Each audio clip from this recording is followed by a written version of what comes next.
Hey there, avid listeners. Thanks again for tuning in to Sin's Workshop. Hope you're all having a wonderful day. So today we're going to be talking about Sword of Destiny, Tales of the Witcher. I guess you could say this would be volume 2 of the Tales by Andrzej Sapkowski. I would definitely read this one after The Last Wish because the stories do take place after he meets Yennefer, which he meets in The Last Wish, in those collection of stories. If you remember, I loved The Last Wish, and I really do love these as well because for me, I'm a huge fairy tale buff. If a book says fairy tale retelling, doesn't matter which kind of culture it's from, I am here for it. And if it's a culture I'm unfamiliar with, then I tend to kind of submerge myself in that culture to find out the roots of that fairy tale. But I love retellings, and the Witcher stories, these short stories, they are so reminiscent of fairy tales. There are two in particular, The Shard of Ice and A Little Sacrifice. So these are, you can see the inspiration that he drew from Hans Christian Andersen's The Snow Queen and The Little Mermaid. You're kind of really seeing those allusions, but there's so much more. Definitely Sapkowski is making a name for himself as a storyteller because, yeah, you can see the allusions there, but I wouldn't really just call them retellings. He's reinventing these fairy tales in his own unique, dark, fantastical way. Because again, you're dealing with the Witcher. What is the Witcher? He hunts monsters, That's what Geralt does. He hunts monsters, and that's what really makes him a compelling character, because there's so many things. Everyone's like, oh, that's a monster. He's like, no, I don't hunt intelligent life, so no, not doing it. And that's what I like about Geralt and these stories.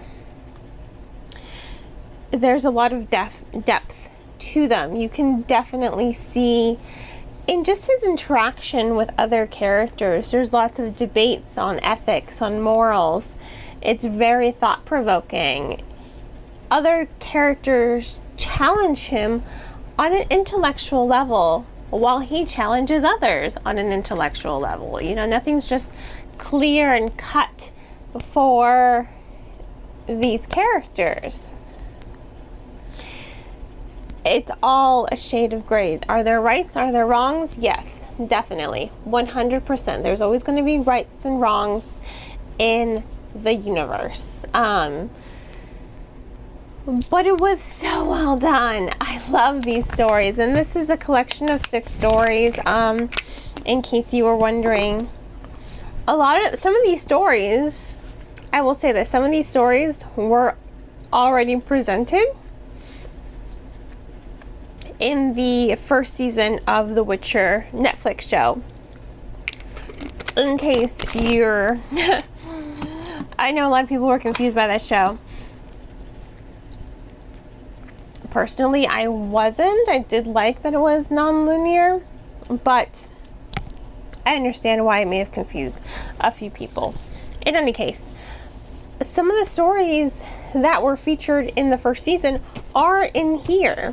So I'm pretty just like with The Last Wish, some of the stories in there were featured in the first season. So now season 2 is really gonna, I want to see more of these stories come to life before we get into the series. And I haven't read the series yet. In case you're wondering, I haven't played the game. I've watched my husband play the game, which is why he's like, oh, you should read the books. And I'm like, okay, yeah, I'll read the books. Not disappointed at all. I love Sapkowski's storytelling. I love his tension. I love Dandelion. I love Yennefer. I love how these characters are brought to life. I love that there is depth to them. That there is a lot of intellect in the storytelling to really give the reader pause, but also lose yourself in the storytelling and the message that I think the author is going for, because he does deal with a lot of again, no one likes elves. No one likes other creatures that are different from them. So it's a different form of racism and bigotry that does line the story. Geralt himself has to deal with his own issues of he's a witcher, he has no feelings, but doesn't he? He definitely does. He definitely feels. And that's what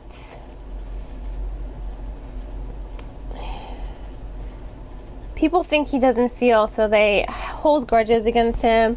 They're like, oh, you're an abomination against nature. But they'll pay him whatever to go kill a monster and then just shun him afterwards. So he does have to deal with his own prejudices. But not everyone, like I said, Dandelion is totally his bestie. They are best friends for life. Love them. They are they are the best of friends, and I can't get over their friendship. I can't get over how even in the book themselves they do butt heads, and Dandelion is one of those people who like pushes back against him. It's just like, okay, you're saying this, but what if it's this?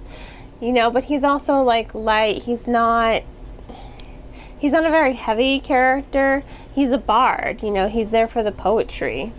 He is intellectual, but he is also respectful of Geralt in all the stories, and he's featured more in these stories than he was in The Last Wish. So if you're a fan of Dandelion, also known as Jaskier in the show, you know, it definitely 100%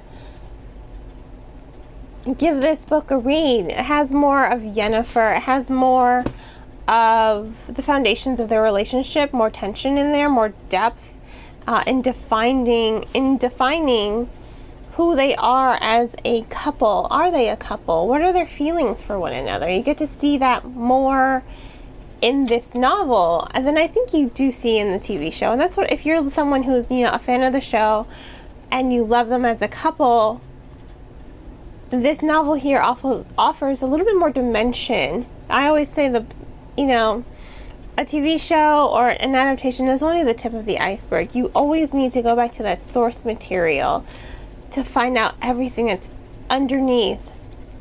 So I love that. I also what I liked better here was this is where we get to see him meet Ciri. This is where we're seeing that. And I thought it was that was much better done in this book. I loved how they were together. I love their dynamic. I love how they first meet, and I kind of wish they had brought that to life instead of the way it was done in the story. But maybe we'll get to see that eventually, because their dynamic, you're definitely seeing that father-daughter dynamic come to life in their narrative. And I thought that was so well done. Honestly, so well done. I can't stress that to you enough, to see their relationship really come alive as father and daughter. So it was a great book. It's a great collection of short stories. And I'm not personally, honestly, I don't I don't read short stories or collections a lot because I never know how to quite judge them or review them. But Sapkowski is amazing. He is so amazing at what he does with his storytelling, with his narrative, with adding depth and dimension into every single layer and every single facet of his fantasy world building, of his character development. There's so much, and it's so well done. It's executed brilliantly. So definitely Sword of Destiny, 5 out of 5 stars. I cannot stress that enough. 5 out of 5 stars. It's a good book. Definitely recommend it, especially if you're a fan of the Witcher series. You're going to want to read this one and The Last Wish before season 2 comes out. 100% you are. And if you're a fan of fairy tales, like I said, he draws allusions to the Snow Queen and Little Mermaid, but in a very mature, very dark way that it's just beautiful and funny too, because, you know, Dandelion is I love Dandelion. I really do. Dandelion, Yennefer, and Geralt, they are the perfect trio, for hands down. If you want to go ahead and purchase the book, please purchase the book from your local bookseller or online book retailer. All I ask is that you support your bookstore. If money's tight, you can check out the book from your local library. Libraries are a great resource for the community. They also offer digital library cards if you don't have a physical one, so that you can get ebooks and audiobooks from them as well.